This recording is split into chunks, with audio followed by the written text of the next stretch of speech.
पंतप्रधान नरेंद्र मोदी यांच्या संकल्पनेतील संपूर्ण देशातील गावांचे स्मार्ट विलेजचे स्वप्न तसेच उपमुख्यमंत्री देवेंद्र फडणवीस यांच्या गाव दत्तक योजनेअंतर्गत बेलापूर विधानसभा क्षेत्राच्या आमदार मंदाताई म्हात्रे यांनी नवी मुंबईतील पहिले स्मार्ट विलेज म्हणून दिवाळे गाव स्मार्ट विलेजच्या अंतर्गत महिला दिनाचे औचित्य साधून फळभाजी व्यवसाय करण्यासाठी 32 महिलांना गाळ्यांचे वाटप केले।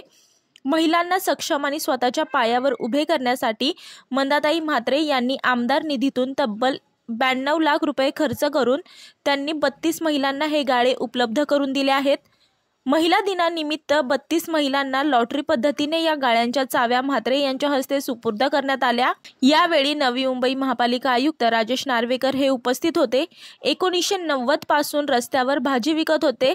रस्त्यावर व्यवसाय करताना अनेक संकटे आली, त्यावर मात करून व्यवसाय नियमित सुरू ठेवला। आता मंदाताईंच्या आमदार निधीतून गाळा मिळाला। आता व्यवसाय खूप मोठा करायचे ध्येय आहे।